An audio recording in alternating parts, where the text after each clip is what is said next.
Alors voilà, j'ai arrêté de fumer, de boire. Ah oui, je vois, vous êtes devenu complètement chiant. Tels étaient les propos de Léa Salamé envers Artus lors d'une entrevue télévisée datant de mai 2024.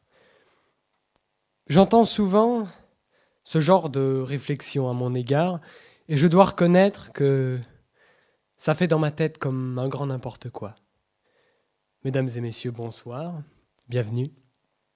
Comme vous vous en doutez peut-être, je vais vous parler aujourd'hui de l'alcoolisme et de ses méfaits. En effet, dans notre société, nous avons tendance à banaliser la consommation d'alcool et surtout la surconsommation. Dois-je vous rappeler que l'alcool est une drogue, au même titre que la cocaïne, le GHB, l'héroïne? En revanche, nos pays en font presque leur fonds de commerce, leur économie. Dans nos magasins, Carrefour, Aldi, il y a des rangées gargantuesques d'alcool. C'est comme si dans un autre monde, moins vrai, moins vraisemblable, il y avait des rangées de morphine ou de cocaïne. Ça choquerait tout le monde, n'est-ce pas? J'en suis sûr. Moi, ça me choquerait personnellement. Eh bien voilà. Face à une enquête de Sciences Anno, nous apprenons que 14% de la population est en surconsommation d'alcool. 14%, mesdames et messieurs, c'est une personne sur 10, c'est gigantesque. Face à ces observations, quelques questions me viennent et je suis forcé d'y répondre. Première question, qui nous concerne presque tous. Quel est l'effet d'une soirée trop alcoolisée? Eh bien voilà. Tenez, vous, monsieur, par exemple, vous êtes le vendredi soir, vous avez une grosse semaine, vous êtes fatigué, et demain, vous ne devez pas aller travailler. Alors, vous vous dites, si je buvais un petit coup pour me détendre, c'est vrai que ça détend de boire un petit coup. Eh bien, les 2-3 premiers verres vont directement s'attaquer à votre cerveau, et plus précisément ici, au cortex frontal. C'est tout bonnement la partie qui vous permet de réfléchir, vous poser certaines questions comme « Ah, est-ce que si je fais ça, c'est bien ? Est-ce que si je fais ça, c'est pas bien ? Est-ce que je prends des risques ? Est-ce que je vais me blesser ou pas ? Est-ce que c'est nécessaire ? » Eh bien, toutes ces questions, vous ne vous les posez plus. Et cette partie est morte, inhabitée. Alors après, vous allez commencer à tituber, à avoir trouble, à perdre le sens de l'espace, de la réalité.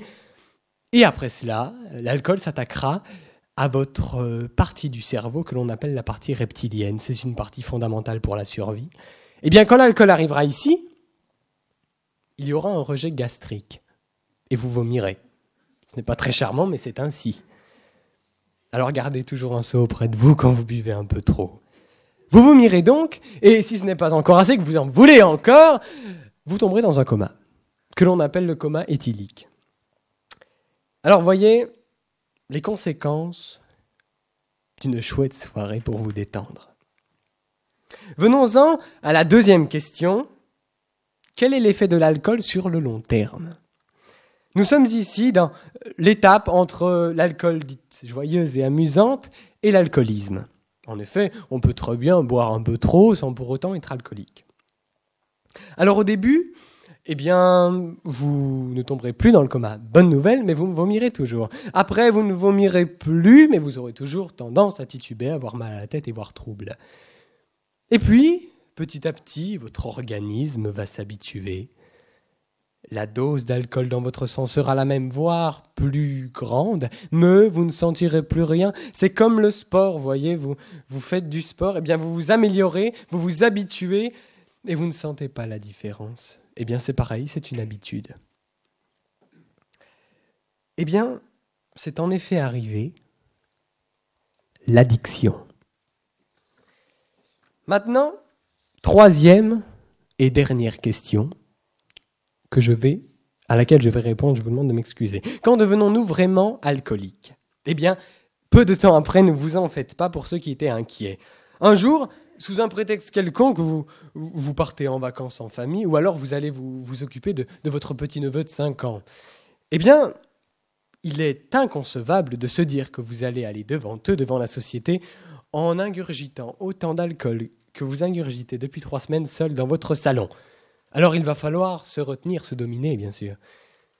Eh bien, vous commencerez à tituber, à palpiter, à paniquer, à avoir trouble, à perdre la notion de l'espace, à stresser, à voir l'horloge qui tourne et à vous dire que vous ne pourrez pas supporter les 2 minutes qui suivent sans une seule goutte d'alcool sur votre langue.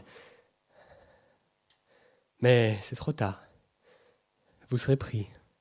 C'est comme toute addiction. Et bien sûr, l'étape qui suit